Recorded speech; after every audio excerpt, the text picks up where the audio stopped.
ಅಂದ್ರೆ 31ನೇ ತಾರೀಕು ಶುಕ್ರವಾರ ಕನಕಪುರದಲ್ಲಿ ಜೆಡಿಎಸ್ ಪಕ್ಷದ ವತಿಯಿಂದ ಅಧಿಕೃತವಾಗಿ ಗೀತ ನಮನ ಮತ್ತೆ ನುಡಿ ನಮನ ಕಾರ್ಯಕ್ರಮವನ್ನ ಶಿವಾರ ಉಮೇಶ್ ಅವರು ಅವರ ಒಂದು ಇದರಲ್ಲಿ ಮತ್ತೆ ಇಲ್ಲಿರ್ತಕ್ಕಂಥ ಅನೇಕ ಸ್ವಾಮೀಜಿಗಳ ಒಂದು ಸಾನ್ನಿಧ್ಯದಲ್ಲಿ ಒಂದು ಸಂಜೆ 5 ಗಂಟೆಗೆ ಕಾರ್ಯಕ್ರಮವನ್ನ ಸ್ಟಾರ್ಟ್ ಮಾಡಿ ಮತ್ತೆ ಇನ್ನು ಯಾವ್ಯಾವ ರೀತಿ ಕಾರ್ಯಕ್ರಮನ ಮಾಡ್ಬೇಕನ್ನೋದನ್ನ ಇನ್ನು ಮತ್ತೆ ಸುದೀರ್ಘವಾಗಿ ಡಿಸ್ಕಸ್ ಮಾಡಿ ಈಗ ಅನೇಕ ಚರ್ಚೆಗಳು ಮಾಡಿದಂತ ಸಂದರ್ಭದಲ್ಲಿ ನಮ್ಮ ಕಾರ್ಯಕರ್ತರು ನಮ್ಮ ಲೀಡರ್ಗಳೆಲ್ಲ ನಮಗೆ ಕೆಲವು ಒಂದು ಯಾವ ತರ ಮಾಡಬಹುದು ಅನ್ನೋದ್ರ ಬಗ್ಗೆ ಅವರ ಒಂದು ಇದನ್ನ ನಮ್ಗೆ ಕೊಟ್ಟಿದ್ದಾರೆ.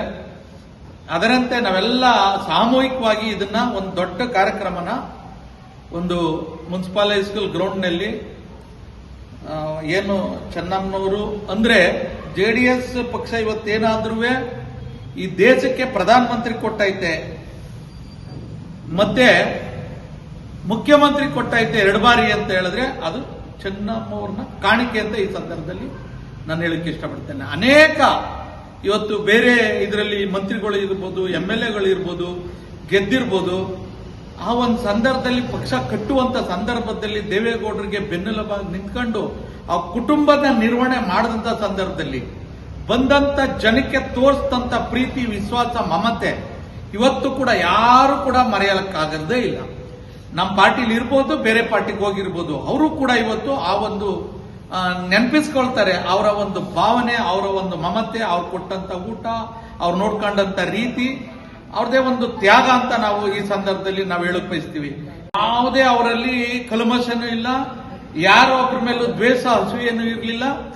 ಎಲ್ಲಾರು ಒಂದೇ ತರ ಪ್ರೀತಿ ವಿಶ್ವಾಸದಿಂದ ಕುಟುಂಬಕ್ಕೆ ನಾವೇ ಕಣ್ಣಾರ ನೋಡಿದಂತ, ನಾವೇ ಅನುಭವಿಸಿದಂತ ಸಂದರ್ಭ, ಓದಂತ ಸಂದರ್ಭದಲ್ಲಿ ಇರ್ತಕ್ಕಂಥ ತಿಂಡಿ ಎಲ್ಲ ಅವರೇ ಕೂಡ ತಂದು ಮಡಗ್ತಾ ಇರೋರು. ಇವಾಗ ಮಾಡದೆ, ನಿನ್ನೆ ಸಂಜೆ ಮಾಡದೆ, ಯಾರೋ ದೇವ್ರಿಗೆ ಹೋಗಿ ಬಂದು ಕೊಟ್ಬಿಟ್ಟು ಹೋದ್ರು, ಇದು ಹೋಗ್ಬಿಡ್ತದೆ 3 ದಿನದಿಂದ, ನಿಮ್ಗೆ ತಾನೇ ಇರ್ಬೇಕದು, ನಿಮ್ಗೂ ಸೇರ್ಲಿ ಅಂತ ತಂದು ಮಡಗ್ತಾನೆ ಇರೋರು.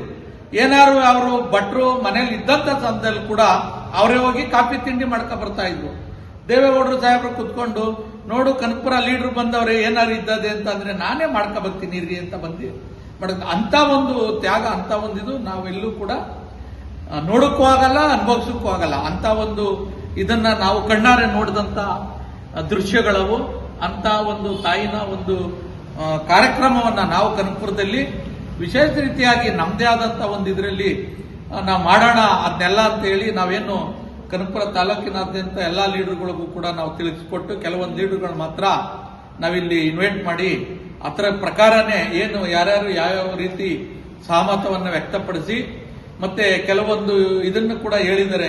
ಈ ಒಂದು ಕಾರ್ಯಕ್ರಮನ ಈ ರೀತಿ ಮಾಡಬೇಕು ಅಂತ ಹೇಳಿ ಫೋನ್ ಮುಖಾಂತರನೂ ಕೂಡ ನಮಗೆ ತಿಳಿಸ್ಕೊಟ್ಟಿದ್ದಾರೆ. ಅನೇಕ ನಾಯಕರುಗಳು ಕಾರಣಾಂತರದಿಂದ ಅವರವ್ರ ಕೆಲಸ ಕಾರ್ಯದಿಂದ ಅರ್ಜೆಂಟ್ ಹೇಳೋದ್ರಿಂದ ಇದಾಗ್ಲಿಲ್ಲ. ಅವರು ಕೂಡ ಹೇಳಿದ್ದಾರೆ, ಎಲ್ಲ ಸಹಮತ ನಾವು ಕೊಡ್ತೀವಿ, ನೀವೆಲ್ಲ ಯಾವ ರೀತಿ ಮಾಡ್ಬೇಕು ಅನ್ನೋದ್ರ ಬಗ್ಗೆ ನಾವು ತಿಳಿಸ್ಕೊಡ್ತೀವಿ ಅಂತ ಹೇಳ್ತಾರೆ. ಇನ್ನ ಸುದೀರ್ಘವಾಗಿ ನಾವು ಚರ್ಚೆ ಮಾಡಿ ಎಲ್ಲಾರನ್ನೂ ವಿಶ್ವಾಸಕ್ಕೆ ತಗೊಂಡು ಸಾಮೂಹಿಕ ಒಂದು ವ್ಯವಸ್ಥೆಯಲ್ಲಿ ಕನಕಪುರ ತಾಲೂಕಿನಲ್ಲಿ ಒಂದು ವಿಜೃಂಭಣೆಯಿಂದ ಆ ಮಾತಾಯಿಯ ಒಂದು ಕಾರ್ಯಕ್ರಮವನ್ನ ಒಂದು ಸ್ವಾಮೀಜಿಗಳ ದಿವ್ಯ ಸಾನ್ನಿಧ್ಯದಲ್ಲಿ ಮತ್ತೆ ನಮ್ಮ ತಾಲೂಕು ಎಲ್ಲ ಮುಖಂಡರುಗಳು ಅವತ್ತು ಬರಬೇಕು ಅಂತ ನಿಮ್ಮ ಒಂದು ಪತ್ರಿಕೋದ್ಯಮ ಮತ್ತೆ ಏನು ಮೀಡಿಯಾ ಇದೆ ಅದ್ರ ಮುಖೇನ ಸೋಷಿಯಲ್ ಮೀಡಿಯಾ ಇರ್ಬೋದು, ಪತ್ರಿಕೋದ್ಯಮ ಇರ್ಬೋದು, ಪ್ರಿಂಟ್ ಮೀಡಿಯಾ ಇರ್ಬೋದು, ನಮಗೆಲ್ಲ ನಾವು ಈ ಸಂದರ್ಭದಲ್ಲಿ ವಿಶೇಷವಾಗಿ ಒಂದು ನಿಮ್ಮನ್ನ ನಾವು ಪುಣ್ಯಸ್ಮರಣೆ ಆಗುತ್ತೆ. 31ನೇ ತಾರೀಕು ಕನಕಪುರದಲ್ಲಿ ಮಾಡಬೇಕು ಪುಣ್ಯಸ್ಮರಣೆನ ಅಂತ ಎಲ್ಲರೂ ಸೇರಿ ಮುಖರ್ಲಿಂದ ತೀರ್ಮಾನ ಮಾಡಿದ್ದಾರೆ. ಹೇಳ್ಬೇಕು ಅಂದ್ರೆ ಚೆನ್ನಮ್ಮನವರ ಅಂತ ಮಹಾನ್ ವ್ಯಕ್ತಿಯ ಪುಣ್ಯಸ್ಮರಣೆಯನ್ನ ಕನಕಪುರದಲ್ಲಿ ಆಯೋಜಿಸಿರೋದು ಮತ್ತೆ ಆ ಕಾರ್ಯಕ್ರಮದಲ್ಲಿ ನಾವೆಲ್ಲ ಭಾಗ್ಯ ಆಗ್ತಾ ಇರೋದು ನಮ್ಮೆಲ್ಲರ ಭಾಗ್ಯ ಅಂತಾನೆ ತಿಳ್ಕೊಂಡು ಆ ಮಹಾನ್ ತಾಯಿಗೆ ನಮ್ಮ ಕನಕಪುರ ಕ್ಷೇತ್ರದ ಜನತೆಯ ಎಲ್ಲರ ಕಡೆಯಿಂದ ನುಡಿ ನಮನವನ್ನ ಸಲ್ಲಿಸಬೇಕು ಅಂತೇಳಿ ಎಲ್ಲರೂ ಸೇರಿದೀವಿ. ಎಲ್ಲರೂ ಕರ್ಲಿಂದ ಈ ಕಾರ್ಯಕ್ರಮನ ಯಶಸ್ವಿಗೊಳಿಸಬೇಕು ಅಂತೇಳಿ ಕೇಳ್ಕೊಳ್ತೀವಿ. ಚೆನ್ನಮ್ಮನವರ ಸ್ಮರಣಾರ್ಥವಾಗಿ ನುಡಿ ನಮನ ಕಾರ್ಯಕ್ರಮಕ್ಕೆ ಒಂದು ಪೂರ್ವಭಾವಿಸಬೇಕಾಗಿರೋದು ನಿಜವಾಗ್ಲೂ ಒಂದು ಅವಿಸ್ಮರಣೀಯ ದಿನ. ಚೆನ್ನಮ್ಮನವರು, ದಿವಂಗತ ಚೆನ್ನಮ್ಮನವರು ಅವರ ಕುಟುಂಬದ ಸಾಧನೆ ಇವತ್ತು ಈ ದೇಶದ ಪ್ರಧಾನಮಂತ್ರಿ ಆಗಲಿಕ್ಕೆ ಅವರ ಒಂದು ತ್ಯಾಗ ಮತ್ತು ಕುಟುಂಬದ ಹೊಣೆ ಹೊತ್ತು ಅವರು ಆ ದೇವೇಗೌಡರಿಗೆ ಎಷ್ಟು ಸಕಲ ಸೌಕರ್ಯಗಳನ್ನು ಒದಗಿಸಿ ಅವರ ಪೂಜೆ ಪುರಸ್ಕಾರಗಳನ್ನು ಮಾಡಿ ಆ ತಾಯಿ ಆ ಒಂದು ಏನು ಆಸೆ ಆಕಾಂಕ್ಷೆಗಳನ್ನ ಬದಿಗೊಟ್ಟು ಅವರು ಹೆಚ್ಚಿನ ರೀತಿ ಅವರಿಗೆ ಸಹಕಾರ ಕೊಟ್ಟು ಅವರು ಪ್ರಧಾನಿ ಆಗಲಿಕ್ಕೆ ಸರ್ವಸ್ವವನ್ನು ತ್ಯಾಗ ಮಾಡಿದಂಥ ಮಹಾನ್ ತಾಯಿ. ಒಂದು ಗಂಡಿನ ಯಶಸ್ಸಿನ ಹಿಂದೆ ಒಂದು ಹೆಣ್ಣು ಇರ್ತದೆ ಅಂತ ಹೇಳೋದಕ್ಕೆ ನಾವು ಸುಮ್ಮನೆ ಕೇಳ್ತಾ ಇದ್ವಿ. ಆದರೆ ಈ ತಾಯಿನ ನೋಡಿ ನಿಜವಾಗ್ಲೂ ಆ ಪದಕ್ಕೆ ನಿಜವಾದ ಅರ್ಥ ಸಿಕ್ಕಿದೆ ಅಂತೇಳಿ ನಾನು ಕೂಡ ಇವತ್ತು ಭಾವಿಸ್ತಾ ಇದ್ದೀನಿ. ಒಂದು ನಿಜವಾದ ಅಂತ ಸ್ವಾರ್ಥ, ಯಾವುದೇ ಆದಂಥ ರಾಜಕೀಯದ ಅಭಿಲಾಷೆ ಇಲ್ಲದೆ ಮತ್ತು ಒಡವೆ ವೈಡೂರ್ಯಗಳ ಅಭಿಲಾಷೆ ಇಲ್ಲದೆ ನಿಜವಾದಂಥ ಸಾಮಾಜಿಕವಾಗಿ ಒಂದು ಸಾರ್ಥಕ ಜೀವನ ಮತ್ತು ಸರಳ ಜೀವನವನ್ನು ಸಾಧಿಸಿ ತೋರಿಸಿಕೊಂಡಂತ ಆ ಮಹಾನ್ ತಾಯಿಯ ಪುಣ್ಯಸ್ಮರಣೆಗೆ ನಾವೆಲ್ಲ ಭಾಗಿಯಾಗ್ತಾ ಇರೋದು ಬಹಳ ಒಂದು ಸುದಿನ. ಮತ್ತು ಅವರ ಮಕ್ಕಳುಗಳಿಗೆ ಈ ರಾಜ್ಯನ ಮುಖ್ಯಮಂತ್ರಿಯಾಗಿ, ಸಚಿವರಾಗಿ ಮತ್ತು ಅವರ ಕುಟುಂಬಕ್ಕೆ ಒಂದು ದೊಡ್ಡ ಬುನಾದಿಯಾಗಿ ಅವರಿಗೆ ಸಂಸ್ಕೃತಿ ಸುಸಂಸ್ಕೃತ ಕಲಿಸಿಕೊಟ್ಟಂತ ಒಂದು ಹೆಜ್ಜೆಯ ಗುರುತು ಆ ನನ್ನ ತಾಯಿಗೆ ನಿಜವಾಗ್ಲೂ ಇರ್ತದೆ. ಆ ಒಂದು ಮಹಾನ್ ತಾಯಿಯ ಪ್ರೇರೇಪಣೆ ಎಲ್ಲರಿಗೂ ಕೂಡ ಆಗಲಿ. ನಾವು ಕೂಡ ಅದನ್ನ ನಿಜವಾಗ್ಲೂ ಸ್ಮರಿಸುತ್ತಾ ಅವರನ್ನ ಮುಂದಿನ ಹೆಜ್ಜೆಯಾಗಿ ಇಟ್ಕೊಂಡು ಈ ಒಂದು ನುಡಿನಮನ ಕಾರ್ಯಕ್ರಮಕ್ಕೆ ನಾವೆಲ್ಲ ಸೇರ್ತಾ ಇರೋದ್ರಿಂದ ತುಂಬ ಧನ್ಯವಾದಗಳು.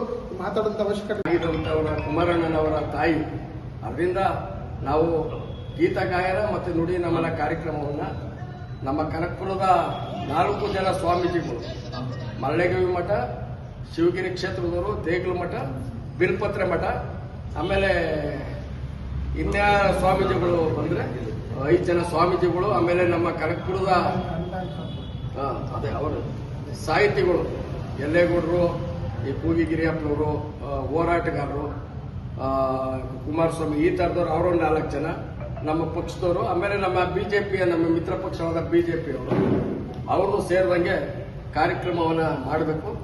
ಈ ನುಡಿ ನಮನ ಗೀತ ಗಾಯನ ಕಾರ್ಯಕ್ರಮದಲ್ಲಿ ತಾವುಗಳು ಹೆಚ್ಚಿನ ಸಂಖ್ಯೆಯಲ್ಲಿ ಭಾಗವಹಿಸಬೇಕು.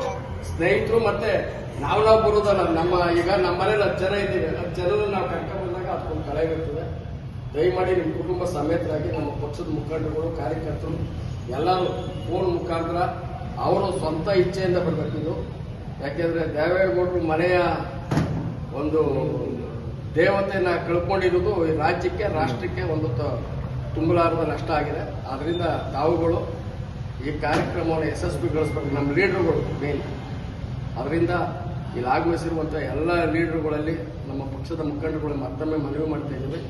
ಏನು 31ನೇ ತಾರೀಕು ಕಾರ್ಯಕ್ರಮ ಇದೆ, ಆ ಕಾರ್ಯಕ್ರಮಕ್ಕೆ ನಿಮ್ಮ ಕುಟುಂಬ ಸಮೇತರಾಗಿ ನಿಮ್ಮ ಸ್ನೇಹಿತರು, ನಮ್ಮ ಪಕ್ಷದ ಮುಖಂಡರುಗಳು ಹೆಚ್ಚಿನ ಸಂಖ್ಯೆಯಲ್ಲಿ ಕರ್ಕೊಂಡ್ಬರ್ಬೇಕಾಗಿ ನನಗೆ ಮಾತಾಡಲು